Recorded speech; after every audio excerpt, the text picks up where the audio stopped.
한번 기도하겠습니다. 하나님 감사합니다. 오늘도 이렇게 귀한 주일을 허락해 주셔서 주님 앞에 나와 예배하며 하나님의 말씀 앞에 무릎 꿇게 해주신 것을 참으로 감사드립니다. 오늘 주시는 생명의 양식으로 힘을 얻어서 더 주 앞에 귀하게 쓰임받는 우리 모두 되도록 인도해 주시옵소서. 예수님 이름으로 기도 올려드립니다. 아멘. 그동안 평안하셨습니까? 네, 1월 첫 주에 뵙고 제가 또 와서 정말 죄송합니다. 벌써 한 달이 이제 지나면서 1월에 또 마지막 주일을 이렇게 지내고 있습니다. 아무튼 여러분들 그 교회 표어같이 참 예배자로 하나님 앞에 굳게 서서 예배의 삶에 승리할 수 있기를 바랍니다. 옆 사람에게 한번 인사하겠습니다. 예배의 승리자가 됩시다. 아멘. 예.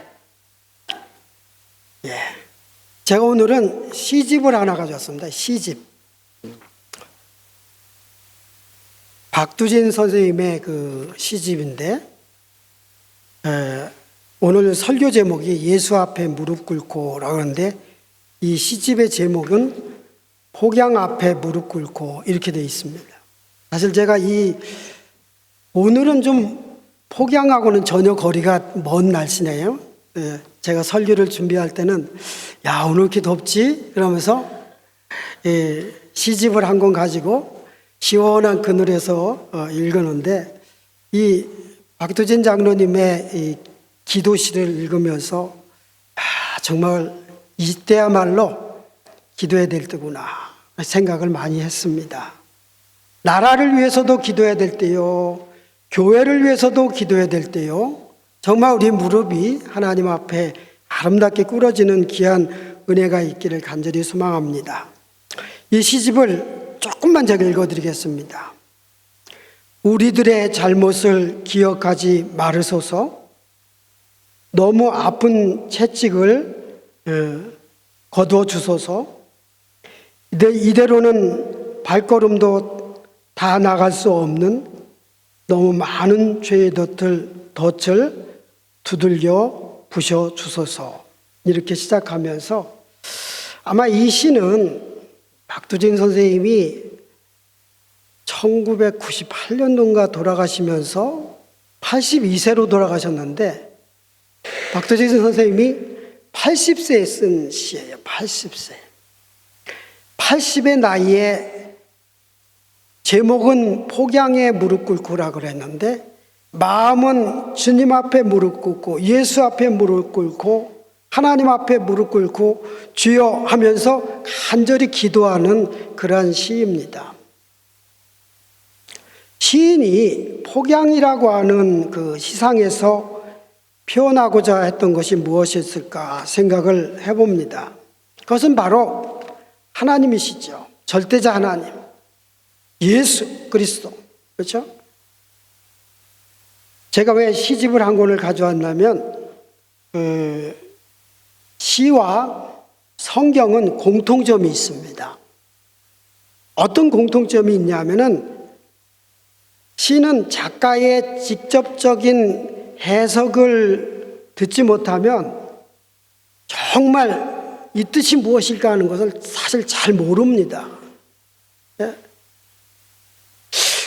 그렇죠? 뭐 소설이나 수필은 그래도 읽으면 읽는 대로 다 이해가 되지만, 시는 이게 무슨 뜻이지? 시는 사실 그래서 해석이 필요합니다. 해석은 독자들, 시를 읽는 사람들의 마음에 따라서 다 다를 수 있지만, 그래도 이 시를 쓴 그 원 시인의 마음은 도대체 무엇일까 하는 것은 항상 이렇게 궁금증으로 남아있죠. 성경도 마찬가지입니다. 성경도 해석이 필요한 그러한 책입니다. 과연 하나님의 뜻이 무엇일까? 하나님의 우리를 향한, 하나님의 우리 교회를 향한 뜻이 무엇일까? 이것을 말씀 속에서 늘 찾는 저와 여러분이 되셔야 될 줄 믿습니다. 오늘 이 시에서 제 나름대로의 해석은 이 노시인이 폭양에 무릎 꿇고라고 했는데 바로 이것은 기도를 얘기합니다. 기도에서 두 가지의 의미를 찾아보는데, 하나는 우리 그리스도인들이 한 사람 한 사람이 하나님 앞에 회개하면서 살아야 될 것이고, 아마 이 시를 박두진 선생님이 쓸 때도 굉장히 대한민국이 IMF라고 하는 그런 어려운 환경에 처해 있을 때에 하나님, 이때를 우리가 어떻게 지내야 되겠습니까? 이것이 누구의 잘못입니까? 따지지 않고 우리 모든 백성들이, 이 나라 민족이 회개될 때입니다라고 하면서 그렇게 이 시를 쓰는 것 같습니다. 그렇죠? 그렇습니다. 우리도 항상 하나님의 말씀을 들을 때는 회개하는 마음으로 주님 앞에 나가야 될 것이고, 또 이 시인은 뭐냐면, 그렇기 때문에, 이 어려운 때이기 때문에 하나님, 우리를 이대로 두지 마시고 하나님의 뜻 가운데 선한 역사가 일어날 수 있도록 인도해 주시옵소서, 간절한 마음으로 기도하는 것입니다.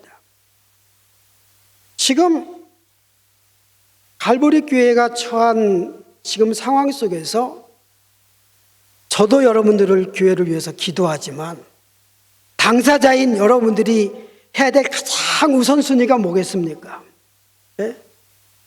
기도 아니겠습니까?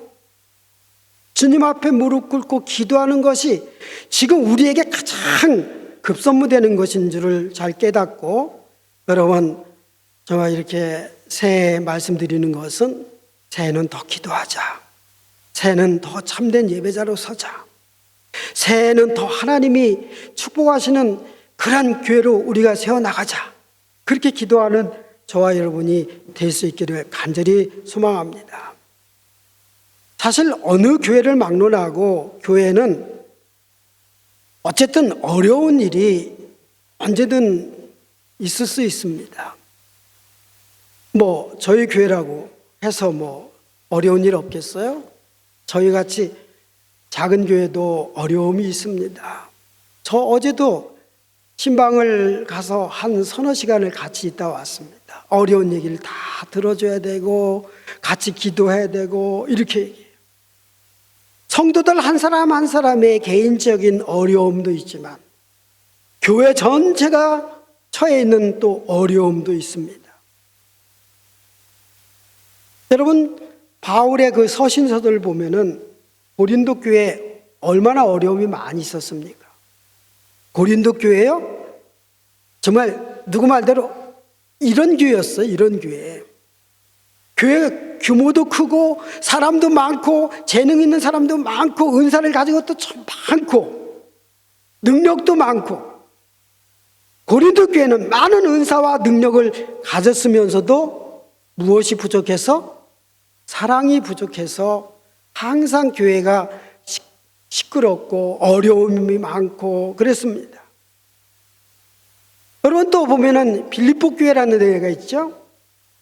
빌립보 교회는 사도 바울이 굉장히 칭찬을 많이 한 그런 교회입니다. 비록 작은 교회이지만 힘써서 주의를 하려고 굉장히 애를 썼습니다.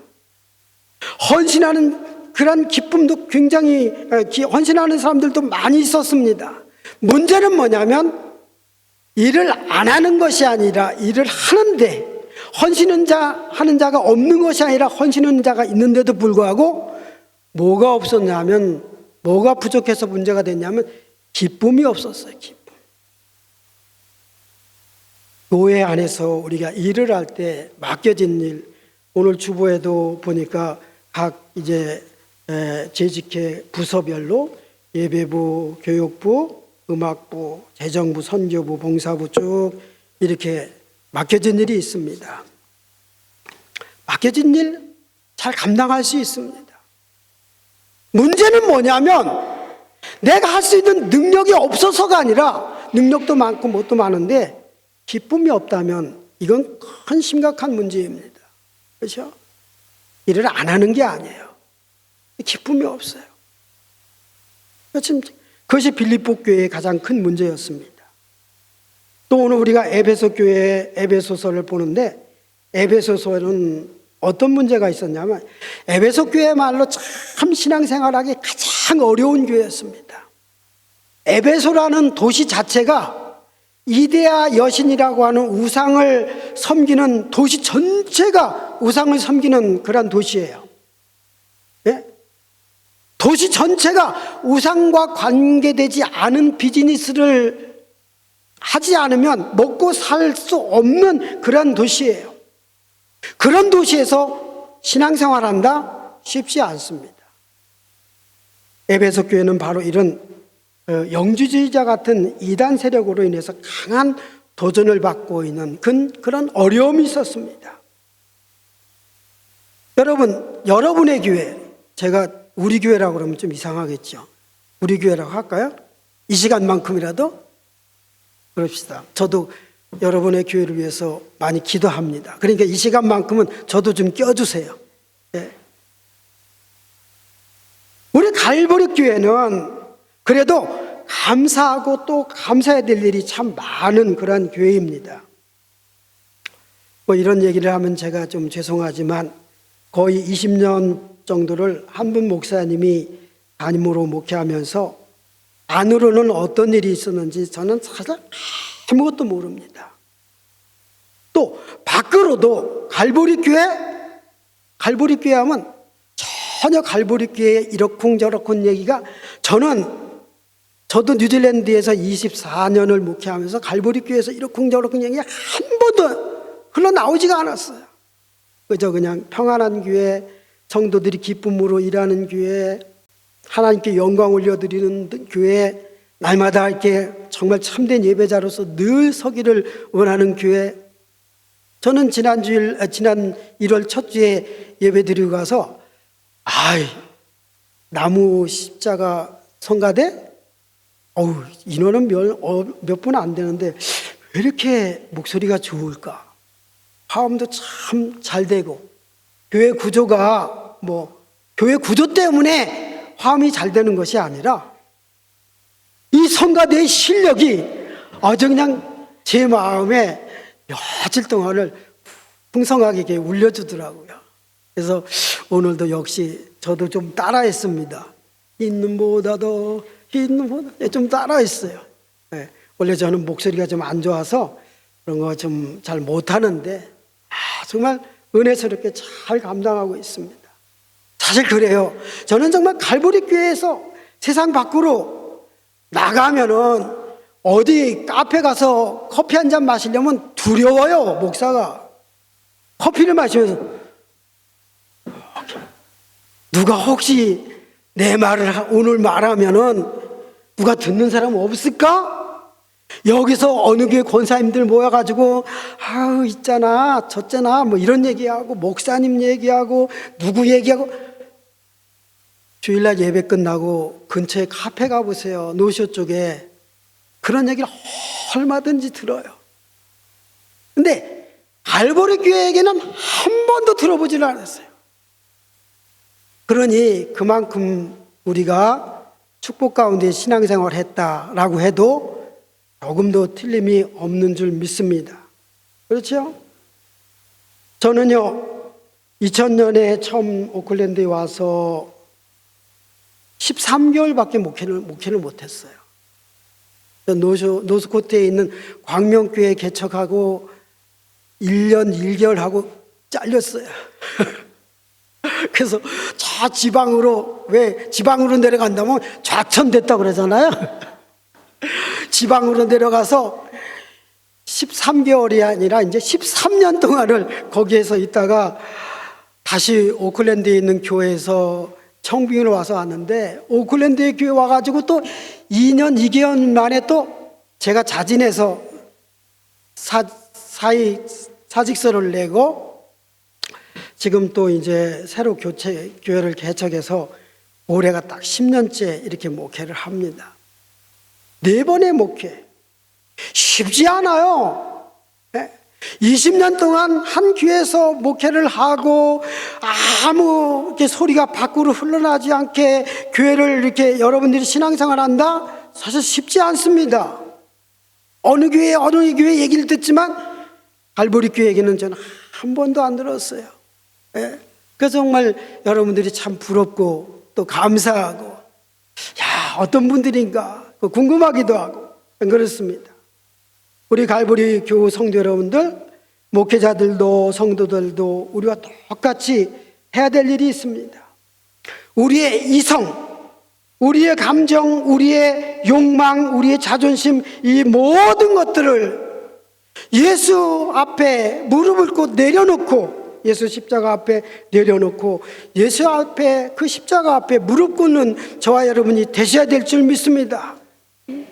어려운 일이 있을 때 내 어떤 인간적인 마음을 자꾸 드러내고 그래서는 안 되고, 오히려 이럴 때일수록 내가 예수님 앞에 무릎을 꿇자, 내가 예수 앞에 무릎을 꿇고 더 기도하자라고 하는 그런 마음으로 우리 모두가 나가야 될 줄 믿습니다. 그래야지만이 하나님께서 갈보리 교회에 다시 한번 부흥의 역사를 또 일으켜 세워줄 줄 믿습니다. 예수 그리스도 그 위대한 구원의 은혜 앞에 무릎을 꿇어야 되고, 예수 그리스도 그 크고 놀라운 그 사랑의 은총 앞에 무릎을 꿇어야 되고, 예수 그리스도 그 풍성한 자비로우심 앞에, 그 섬세한 우리 주님의 인도하심 앞에 무릎을 꿇고 나아가는 우리 모두가 되기를 주님의 이름으로 축복합니다. 여러분, 지난번에도 제가 에베소서 가지고 본문으로 설교를 했습니다. 오늘도 에베소서를 가지고 설교를 하는데, 에베소서에는 예수 그리스도에 대한 5가지 주제들이 잘 나타나고 있습니다. 5가지. 예수 그리스도의 탄생에 대한 얘기는 없는 것 같고 생략하고 건너뛰고, 예수 그리스도의 고난, 예수 그리스도의 그 부활, 그리고 승천, 그리고 하늘에 올라서 하나님 보좌 우편에 좌정에 계시다는 것, 그리고 또한 하나님께서 예수 그리스도를 지극히 높여서 모든 이름 위에 뛰어난 이름을 주셨다라고 하신 그런 5가지의 주제로 이렇게 에베소서는 잘 말씀해 주고 있습니다. 예.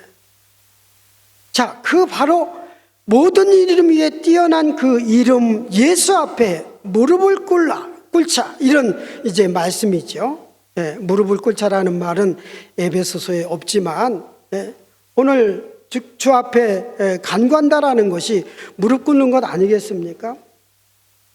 왜 우리가 예수 앞에 무릎을 꿇어야 됩니까? 예? 여러분, 이처럼 모든 이름 위에 뛰어난 예수 그리스도이시기 때문에 그렇습니다. 어떠한 상황 속에서도 우리는 예수 이름을 생각할 때는 다른 거는 차선입니다. 예수님이 가장 우선이고, 힘들고 어려운 일 있을 땐 더 특별히 우리의 모든 문제를 다 맡겨드리고 또 해결해 주시고 응답해 주시고 온전케 하시는 분이 예수 그리스도 그 이름이기 때문에 그 이름 앞에 무릎을 꿇어야 됩니다. 예수 그리스도는 십자가에서 죽으시고 부활 승천하셔서 하나님 보좌의 우편에 앉아 계십니다. 하나님께서 그 이름을 모든 왕 중의 왕, 만주의 주, 신들 가운데 가장 뛰어난 이름으로 높여주셨습니다. 하나님께서 그의 이름을 높여 하늘에 있는 자들과 땅 아래에 있는 모든 권색들에게 뭐라고 하냐면 무릎을 꿇으라. 그 이름 앞에 무릎을 꿇으라. 그렇게 말씀하셨습니다. 예. 우리 기독교 신앙의 최고의 정점은 바로 예수 그리스도의 이름을 높여드리는 겁니다. 우리가 찬송가에 보면은 나 같은 죄인 살리신 어메이징 그레이스라고 하는 찬송 알잖아요. 이 찬송가 작사자가 누구예요? 존 뉴턴이죠. 존 뉴턴. 어떤 일을 했습니까? 노예상을 하던 사람입니다. 노예상. 사람을, 그 흑인 노예들을 저 먼 데로 그렇게 팔아갔던 그런 아주 흉악한 짓을 하던 그런 사람이 이제 다시 한번 자기가 잘못한 것을 깨닫고 이제 주님의 일을 하기 시작하면서 많은 설교를 하죠. 이 존 뉴턴의 그 말년에 행한 설교에서 어떤 말을 하냐면 예수 그리스도의 이름은 가장 위대하신 이름입니다. 예수 그리스도의 이름은 가장 위대하신 이름입니다. 이런 것을 계속 3번이나 반복을 하고 있습니다. 네.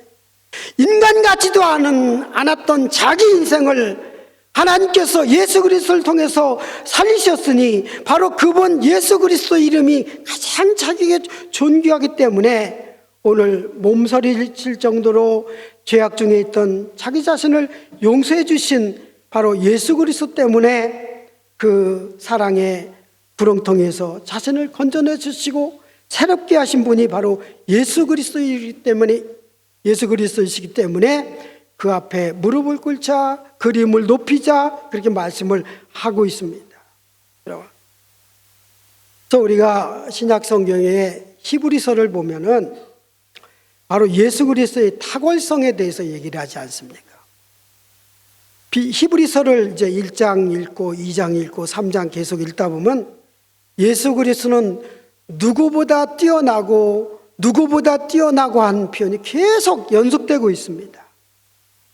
예수 그리스도는 어떤 선지자, 대선지자보다도 제사장보다도 뛰어나고 예수 그리스도는 천사보다도 뛰어나고 예수 그리스도는 출애굽의 인도자에 있던 리더자였던 모세보다도 뛰어나고 아론과 같은 대제사장들보다 뛰어나고 그러면서 예수 그리스도의 이름을 증거하고 있습니다.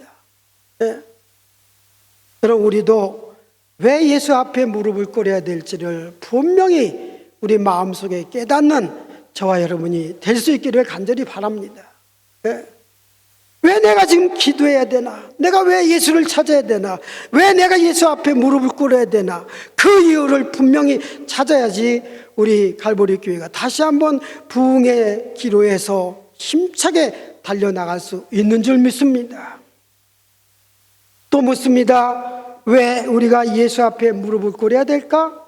바로 예수 그리스도 그 이름 앞에 무릎 꿇는 것은 우리의 믿음, 우리의 신앙이 내 신앙이 살아있다라는 것을 증거해주는 증표가 되기 때문에 그래요. 우리 다 믿음을 가지고 있습니다. 다 믿는 자들입니다. 그러나 우리가 스스로를 돌아보면 나는 정말 살아있는 믿음을 가진 자인가? 난 살아있는 믿음을 가진 자인가? 우리가 이 갈보리 교회가 주제 선구로 삼고 있는 로마서 12장 1절에 산 제물로 드리라고 했는데 우리가 정말 나는 산 제물로 날마다 하나님 앞에 드리는가? 우리를 생각할 때 바로 예수 그리스도 앞에 무릎을 꿇는 내 모습을 통해서 나는 살아있는 믿음을 가졌습니다 라고 하는 증거를 우리가 스스로 가질 수 있습니다. 내 기도하는 모습을 통해서 우리의 이웃들이 여러분 살아있는 믿음을 가진 자로서 인정을 해줄 수 있는 줄 믿습니다. 내가 날마다 시간을 들여서 주님 앞에 무릎을 꿇을 때 나를 사랑하시는 우리 하나님께서 나를 보고 비로소 정말 살아있는 참된 믿음을 소유한 자로 인정해 줄 수 있는 줄 믿습니다. 네. 그렇습니다. 그래서 로마서 12장 1절 너희 몸을 하나님이 기뻐하시는 거룩한 산제물로 드리라. 이는 너희가 드릴 영적 예배니라. 아까 말씀드린 것처럼 오늘 갈보리 교회의 올해의 표입니다. 이 말씀을 너희는 하나님이 기뻐하시는 살아있는 그런 믿음으로 신앙으로 2025년을 살아라. 그렇게 살겠습니다. 이것이 나의 예배이고 이것이 나의 살아있는 신앙입니다. 이렇게 고백하는 그런 것이겠죠. 네. 여러분 오늘 이 말씀처럼 예수 그리스도 그 이름 앞에 무릎을 꿇는 그런 믿음의 삶을 통해서 나는 정말 살아있는 신앙의 증표를 다시 한번 찾고 흔들림이 없는 믿음 가운데 설 수 있는 우리 모두가 될 수 있기를 간절히 소망합니다. 여러분 기독교 신앙의 가장 중요한 포인트는 그 신앙이 우리의 삶 속에서 실천이 되어지는가 살아있는가 하는 그것을 찾는 것입니다. 그래서 야고보 사도는 야고보서 2장 26절에서 뭐라고 그랬습니까? 영혼 없는 몸이 죽은 것 같이 행함이 없는 믿음은 죽은 것이다 라고 했습니다. 예. 우리 기독교 신앙은 이론만 있는 것이 아닙니다. 실제가 있습니다. 살아 있습니다. 예. 그래서 저는 교회에서 성도들을 보면서 교리적 신앙인이 되지 마십시오. 예? 교리적 신앙만 갖지 마십시오. 정말 교회에서는 이것도 해야 되고 저렇게도 해야 되고 규범대로 잘 해가는데, 그렇지만 도무지 남을 칭찬해주고 남의 허물을 덮어주고 용서해주고 사랑해주고 하는 것은 도무지 보이지 않는 그런 성도들이 있어요. 참 잘해요. 기도할 때 보면 얼마나 기도를 그렇게 찰떡같이 잘하는지 몰라요. 그런데 삶이 없는 모습을 보면은 정말 안타깝죠. 그래서 우리 신앙은 교회 안에서만의 신앙 되지 말자, 이런 얘기는 너무 많이 들었죠. 우리 교리적인 신앙에만 머물러지 말고, 교리는요 너무 딱딱하고 그런 이론이 아니라 교리는 그대로 우리가 살아야 된다는 것을 말씀해 주는 거예요. 그래서 우리가 오늘 본문 22절처럼 또 만물을 그의 발 아래 복종하게 하시고, 그의 발 아래 복종하게 하시고, 바로 여기서 제가 오늘 설교의 제목을 예수 앞에 무릎을 꿇고, 폭양 앞에 무릎을 꿇고, 그거를 시를 읽으면서 이 예수 앞에 무릎을 꿇고라고 오늘 설교를 잡아야 되겠다 생각한 것이 22절에 만물을 그의 발 아래 복종하게 하시고 라고 하는 이 말씀, 예수 이름 앞에 무릎을 꿇는 것, 사도 바울은 이것이 기독교 신앙의 핵심 실천 신앙이다 라는 것을 우리에게 말씀해 주고 있습니다. 여러분, 그렇습니다. 사람들은 누구나 어떤 대상 앞에서 무릎 꿇는 거 좋아할 사람 아무도 없습니다. 그렇죠? 네. 설령 잘못을 했어도 무릎 꿇어 빌어, 무릎 꿇고 좀 빌어 그렇게 해도 무릎 꿇는 거는 사실 쉽지 않습니다. 그렇죠? 뭐 그냥 대충 무릎을 꿇을 수 있겠지만, 근데 이 무릎 꿇는 거 제일 잘하는 사람이 누군지 아세요? 조폭들이에요. 조폭들. 그렇죠? 조폭들은, 조직 폭력배들은 무릎 꿇는 거 얼마나 잘하는지 몰라요. 네, 형님 하면서 착 무릎 꿇고 뭐 이렇게.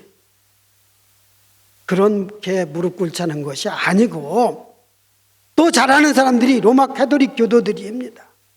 그들은 뭐 성당에 가서 어떤 조각상에 뭐 추기경이니 신부니 교황이니 심지어 어떤 우상 앞에, 또 다른 뭐 통일교니 뭐 신천지니 이런 이단들 보면은 무릎 꿇는 거 참 잘합니다.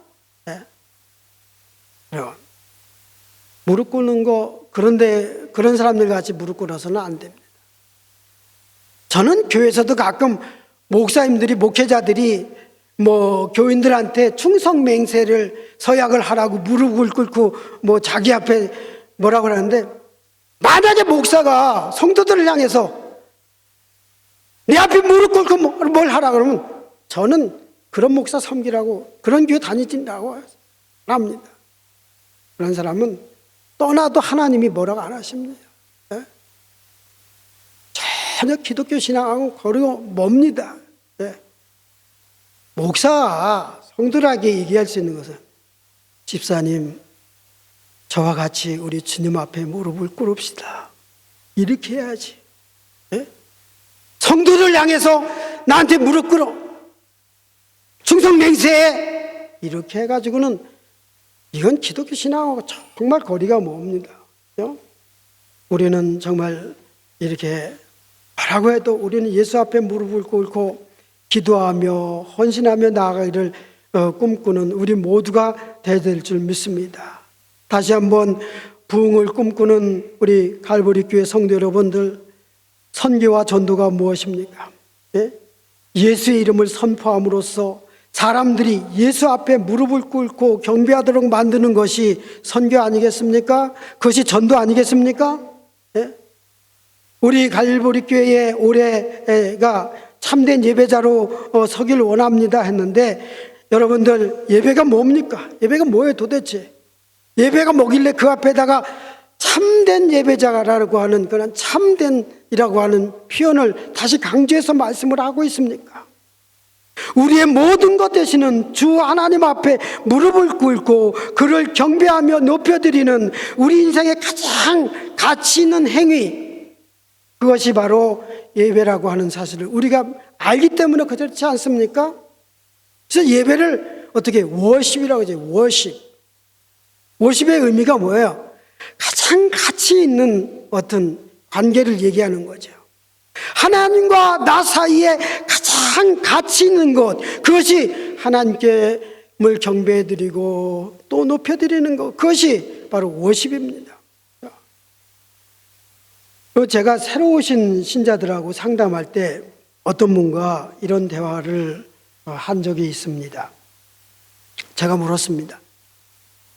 어떻게 예수를 믿어서 영접하게 됐습니까? 물론 그 앞에는 어떻게 우리 교회에 오시게 됐어요? 이 얘기를 했어요. 그랬더니 뭐라고 대답하면 저희 교회에요.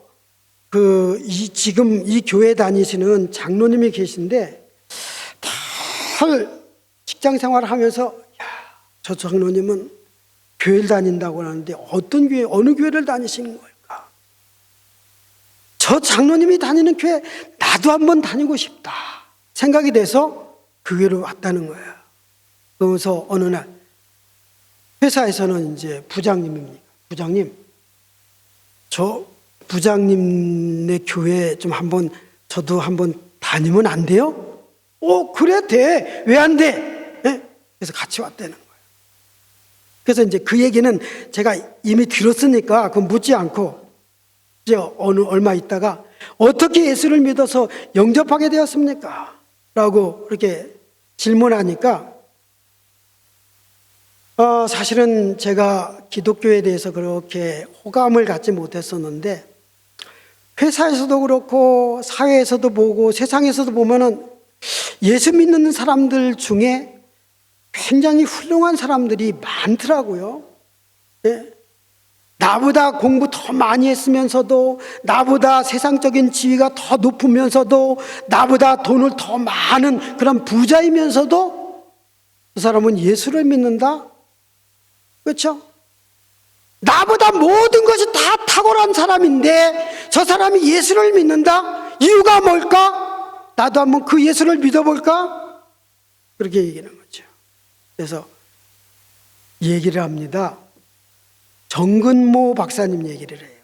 이제 제가 오래전에 얘기 들었던 거기 때문에 정근모 박사님, 예? 그분의 책 나온 거 있죠. 나는 위대한 과학자보다 신실한 그리스도인이 되고 싶다. 그런 책을 썼죠. 자기 간증집 같은. 그렇죠. 그렇게 훌륭하신 분도 과학자인데도 불구하고 기독교를 과학으로 파헤쳐서 이거는 믿을 것이 못돼, 그것이 아니라 오히려 더 하나님을 잘 믿는 그런 과학자가 믿는 하나님이니 나도 하나님 한번 믿어보자. 얼마 전에 이제 돌아가신 미국의 전 대통령 지미 카터, 은퇴 후에 헤비타트 운동을 통해서 홈리스들을 위해서 망치를 들었던 그 정말 겸손한 그 사람, 저렇게 위대한 미국의 대통령도 하나님을 잘 믿고 미국의 대통령 생활하면서도요, 지미 카터는요, 주일학교 교사 생활을 했어요.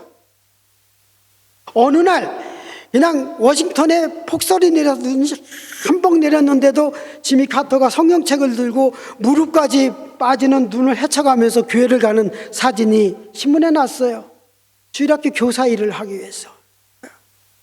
그렇게 훌륭한 사람도 예수를 믿는데, 예수 앞에 무릎을 꿇는데 나 같은 사람이, 그렇죠, 이렇게 자꾸 사람들을 비교해서 저런 사람 때문에 나는 예수 안 믿어, 나 교회 안 다녀, 이런 사람도 있지만 또 반대로 저런 분도 예수 믿는데 내가 안 믿으면 되겠나? 나보다 훌륭한 사람들이 저렇게 많은 예수를 믿는데, 나보다 훌륭한 사람들이 예수 앞에 무릎을 꿇고 자기의 인생을 하나님께 다 맡기면서 생활하는데 내가 무릎 꿇을 이유는 그를 찾지 못한다면 내가 아니지. 그렇죠? 자신보다 더 많이 공부하고 더 많이 권세를 누리고 더 그 부자들이 예수 앞에 무릎을 꿇고 사니, 한마디로 당신보다 높은 사람들이 예수 이름 앞에 무릎을 꿇는 것을 보니 자신도 예수를 믿지 않을 수가 없고 하나님을 경배하지 않을 수 없고 예수 앞에 무릎을 꿇지 않을 수가 없었다. 그런 얘기를 해요. 초신자가. 네. 어떤 사람의 간증보다도 더 놀라운 그런 간증을 들은 적이 있습니다. 우리 주위에는 세상적으로도 참으로 훌륭하고 존경받는 위대한 사람들이 참 많습니다. 그 위대한 사람들 중에는 예수 이름 앞에 무릎 꿇는 그런 사람들도 참 많았습니다. 예? 그분의 말은 자신보다 훨씬 훌륭한 사람도 예수 앞에 무릎을 꿇을 줄 아는데, 그렇다면 그럴 만한 이유가 충분히 있겠구나 여기면서 자신도 예수 앞에 나왔다. 그렇습니다. 오늘 예수 앞에 무릎을 꿇는다는 것은 갈보리 주님께 두 손을 들고 항복하는 것입니다.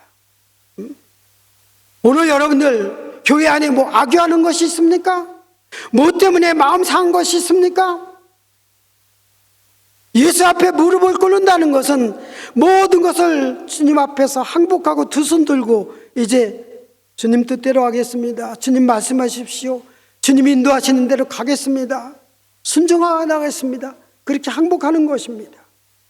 예수 앞에 무릎을 꿇는다는 것은 갈보리 주님께 모든 것을 맡겨드리는 겁니다.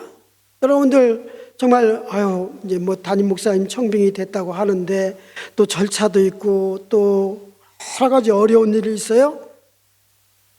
주님께 맡기는 것이 예수 앞에 무릎을 꿇는 것입니다.